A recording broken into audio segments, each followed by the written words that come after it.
साथियों नमस्कार, मैं हूं सचिन और आप देख रहे हैं YouTube channel OSR academy 1-to-1। साथियों इससे पहले मैंने आपको RS की अपडेट के बारे में बताया था, प्री एग्जाम के सिलेबस के बारे में बताया था और मेन एग्जाम के सिलेबस के बारे में भी बताया था। यदि किसी ने नहीं देखा है तो मेरे वीडियो इसी चैनल पर आप देख सकते हो। अब मैं आपको बता देता हूँ RS मेंस जो है उसमें एग्जाम पैटर्न क्या होता है, कितने क्वेश्चंस आते हैं, कितने वर्ड्स में उनको लिखना होता है, सारी चीज़ें मैं आपको इसी एक वीडियो में बताने वाला हूं। इसलिए आप वीडियो को लास्ट तक देखें जिससे आपको RS की सारी अपडेटेड जानकारी मिल सके और आप RS मेंस की तैयारी या फिर अपने RS की जो परीक्षा होने वाली है, जिसकी वैकेंसी अभी आने वाली है, उसकी तैयारी को एक अच्छी गति दे सकें। तो आइए शुरू करते हैं। सबसे पहले देखिए, मैं आपको बता देता हूँ RS के जो सिलेबस मैंने आपको बताया था उसमें पहले ही बताया था कि 4 पेपर्स होते हैं। तो उनमें जो पहला पेपर होता है उसके बारे में मैं आपको बता दूं, पार्ट ए, पार्ट बी और पार्ट सी 3 में बटा हुआ होता है। चाहे पहला पेपर हो, चाहे दूसरा हो, चाहे तीसरा हो, वो 3 पार्ट में बटा हुआ होता है। उसमें क्वेश्चंस होते हैं। तो देखिए, जो पहले पेपर का पार्ट ए है उसमें 25 क्वेश्चन होते हैं। प्रत्येक क्वेश्चन 2 नंबर का होता है और उनकी शब्द सीमा होती है 15 शब्द, यानी उन प्रश्नों का उत्तर 15 शब्दों में हमको देना होता है। इस प्रकार से 50 नंबर के ये 25 प्रश्न होते हैं।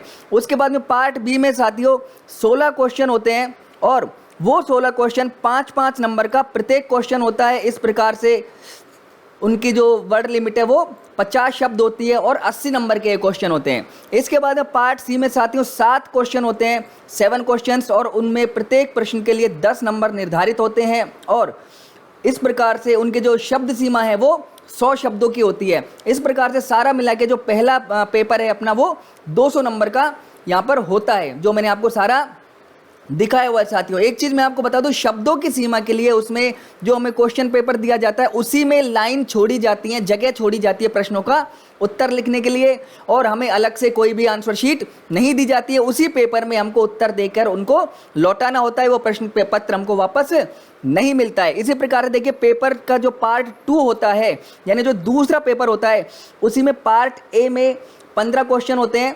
प्रत्येक क्वेश्चन जो है वो 2 मार्क्स का होता है और उसकी भी शब्द सीमा 15 शब्द होती है। इस प्रकार से 30 नंबर का ये पार्ट ए होता है। उसके बाद में जो पार्ट बी होता है उसमें 14 क्वेश्चंस होते हैं। 5 नंबर का एक क्वेश्चन होता है और उनकी शब्द सीमा 50 शब्द होती है। उत्तर 50 शब्दों के अंदर हमको देना होता है। इस प्रकार से जो पार्ट सी होता है उसमें 10 क्वेश्चन होते हैं, जो प्रत्येक क्वेश्चन के लिए 10 नंबर निर्धारित होते हैं और शब्द सीमा 100 शब्द होती है। इस प्रकार से ये भी 200 नंबर का होता है। मैं फिर बता दूं, कोई अलग से आंसर शीट नहीं दी जाती है। उसी पेपर में हमको क्वेश्चन के नीचे जगह छोड़ी जाती है जिसमें हमको उत्तर लिखना होता है। साथियों यदि हमारा कोई मैथ वगैरह का एग्जाम है तो हमें रफ के लिए अलग से पन्ने दिए जाते हैं। इसी प्रकार से साथियों देखिए, जो पार्ट 3 होता है इसका तीसरा पेपर जो होता है उसमें पार्ट ए बी सी, उसमें भी इसी प्रकार से 3 पार्ट होते हैं। पार्ट जो ए होता है उसमें 25 क्वेश्चन होते हैं, 2 नंबर का एक प्रश्न होता है और उनकी शब्द सीमा भी 15 शब्द होती है।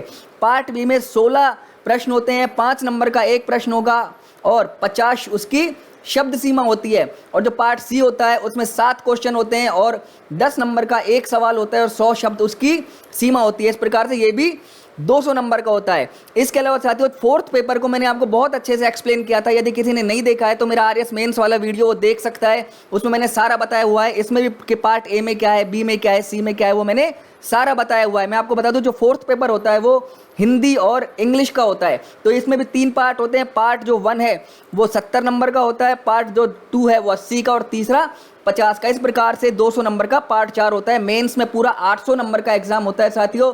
100 नंबर का इंटरव्यू होता है और जो मेरिट बनती है वो मेंस और इंटरव्यू को मिलाकर बनती है। आशा करता हूं कि आपको सारी जानकारी समझ में आई होगी। यदि फिर भी आपके दिमाग में कोई सवाल है तो आप मुझे कमेंट करके पूछ सकते हैं। और जो साथी मेरे इस चैनल पर पहली बार हो, चैनल को सब्सक्राइब करें जिससे कि आपको और भी सारी अपडेट्स मिलती रहें और अपनी पढ़ाई जारी रखें। तब तक के लिए धन्यवाद।